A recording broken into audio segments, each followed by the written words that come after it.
kifo. Mwadhama Polycarp Kardinali Pengo amekuwa akisumbuliwa na maradhi ya mgongo na moyo kwa muda mrefu. Ametibiwa hapa nchini na nchi nyingine zikiwepo Ujerumani, India na Marekani. Matatizo ya kiafya ya mara ya mwisho yaliongezeka na kugundulika zaidi kuanzia Novemba 2025.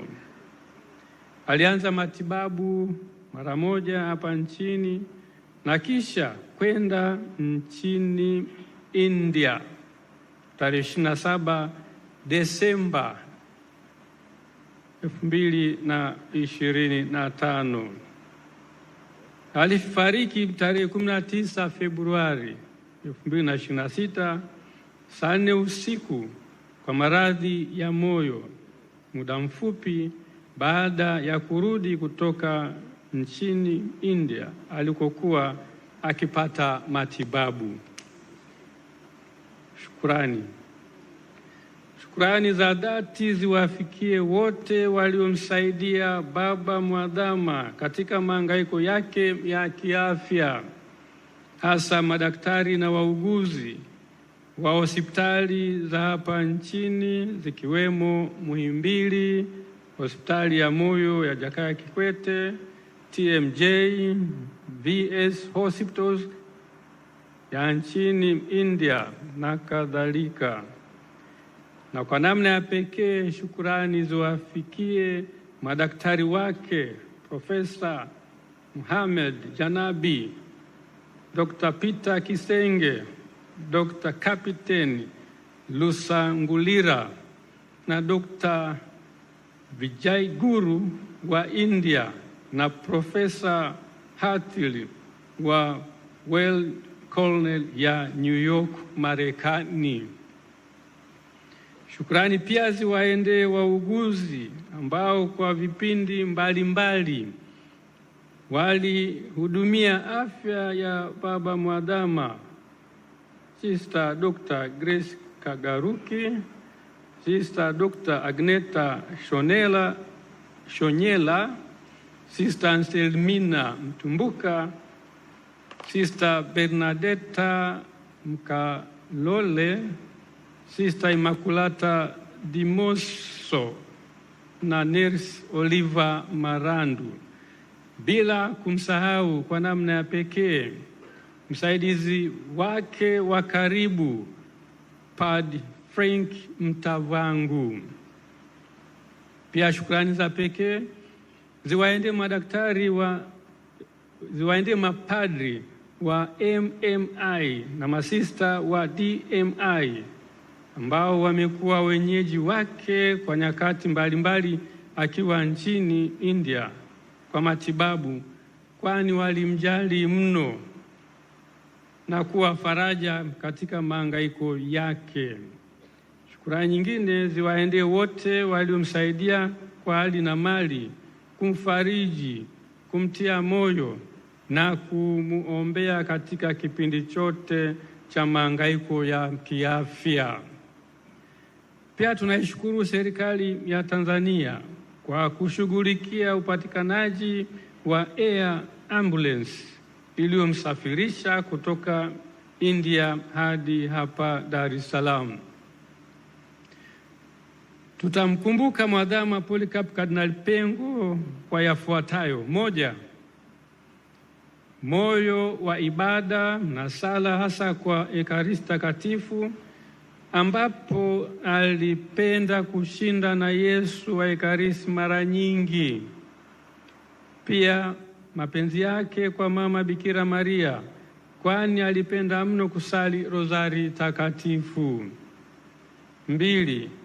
Alikuwa mnyenyekevu mno na kulipenda jimbo kiasi cha kujitoa sadaka kubwa kwa ajili yake. 3.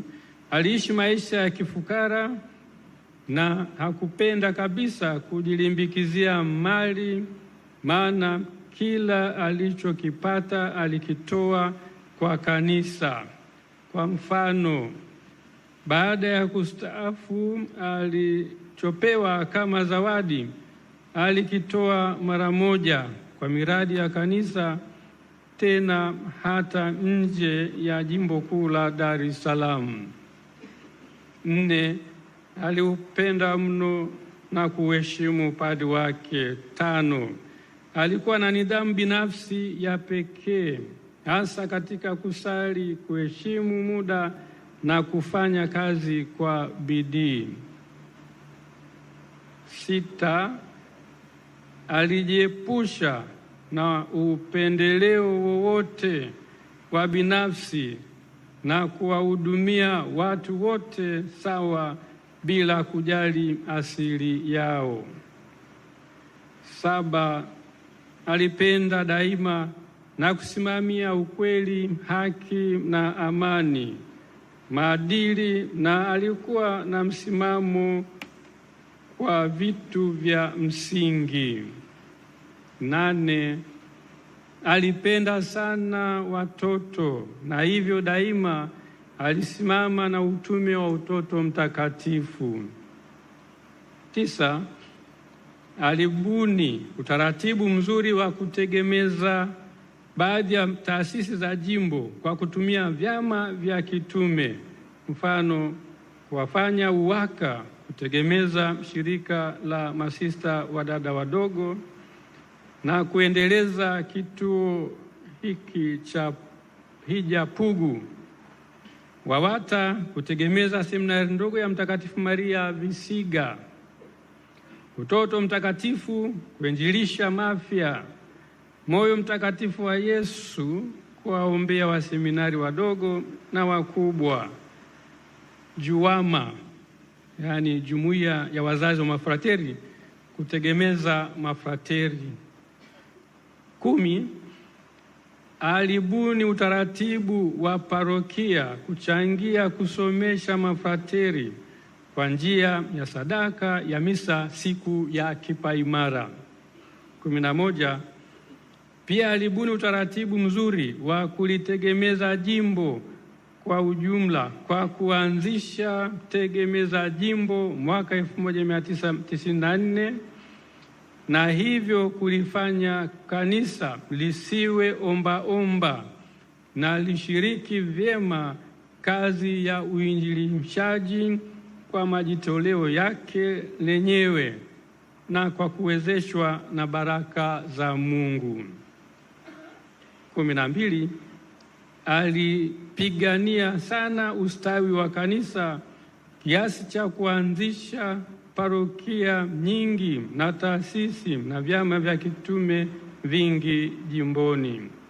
13, alikuwa mcheshi na mchangamfu aliyekubali utani hata kwa wageni na kudumisha urafiki.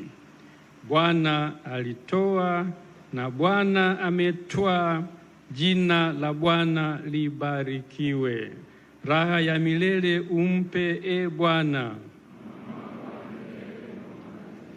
Apumzike kwa amani.